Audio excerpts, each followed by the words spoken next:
My name is Matthew Harris. I'm a partner in MSI Taylor, working in the business services division, specialising in helping businesses and individuals improve their profitability.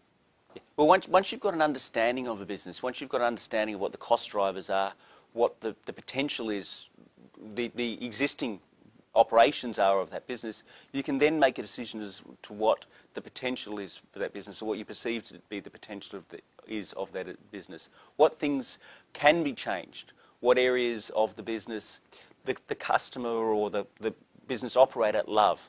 And sometimes what you find is that there's some things that somebody likes doing in their business, which is really the reason why they do the business, which is not really profitable. So what you have to say is, how can you change what they want to do in their business to make it a profitable business? Sometimes that's really hard because you need to try and change the mindset of a business operator, but you need to be able to show them what's going to happen in the future, how to drive the business forward. One of the tools that I use in retail businesses or businesses that are wholesaling products or doing business services is a cash flow model that I've developed, where you can actually work through and say, well, what are you doing? How many customers are you seeing? How many products are you selling? What happens in that business? What happens if you're able to increase your price on that job or that lot or that product by 10%? What does that mean going forward to your profitability? If you can bring in your debtors a little bit shorter, if you can get settlement discounts from your suppliers, if you can get settlement discounts from your suppliers and able to actually improve your gross profit percentage, what will that mean going forward? And you really need to be able to sit down with somebody and say, this is the picture you're at now. This is the position you're at now in your business. This is the GP. This is where you're going to end up in 5 years unless you do something. If you're able to sit down with them and say, well, okay, what can your customers put up with or able to live with if you improve the profit, improve the price? Even 1 or 2% can sometimes make a dramatic improvement on the bottom line. So you're not just a number cruncher. You're not there to sit down and say, okay, last year you made $2,434. Isn't that great? What you've got to do is you've got to say, well, this is the profitability. This is how much you made last year.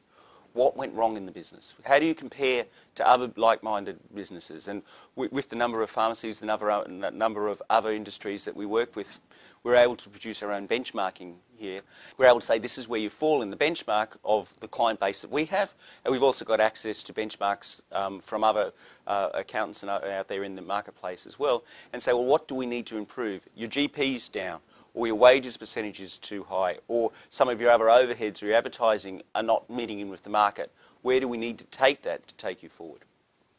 I actually don't see myself as being a consultant or being an external advisor to my clients. I see myself as a partner in that business. And when that business has problems, I sometimes can't sleep at night because I'm sitting back worrying about what's happening in that business, what needs to be done in that business to try and improve it.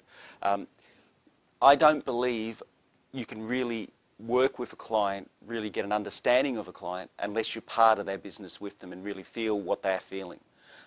It's sometimes hard because some clients don't really want to let go, but unless you actually work with somebody and be their partner, you can't take them forward. My team has lots of different experiences. Some have been from overseas, working in South Africa. Some have worked in New Zealand. And the different business experiences, the different retail experiences, the different commerce experiences that they've had help me to be able to give advice to clients. And sometimes I get a difficult position or just want a different perspective, and I'll sit down with the team and we'll just brainstorm what's happening with that client. And so that we can sort of say, well, okay, this is what, has anybody seen something similar, or has anybody experienced something similar? And we can just work through and say, well, where does this take us? I love putting fixed fees on for clients, primarily because I then don't have to worry about if I spend an hour with a client or I spend 10 hours with a client. If a client needs some advice or a client needs something to be able to improve the position that they're at, then I work my best to try and give them that advice. And if that means I need to sit with my team or any other partners or any other people that work in this business to try and get some advice, well, then I do. Yes, it sometimes means that some years I have a blowout on what it costs me to work for a client, but I have a fixed fee and that's the way it works. I've got a Bachelor of Business, a Graduate Diploma in Professional Accounting, a Masters of Commerce, specialising in activity-based costing. I'm also a member of the Institute of Chartered Accountants, a fellow of the CBAs. I'm a member of the Corporate Governance Institute, which is effectively the previous Company Secretaries and Administrators Institute. I'm a fellow of the Australian College of Pharmacy, which was previously called the Australian Institute of Pharmacy Management.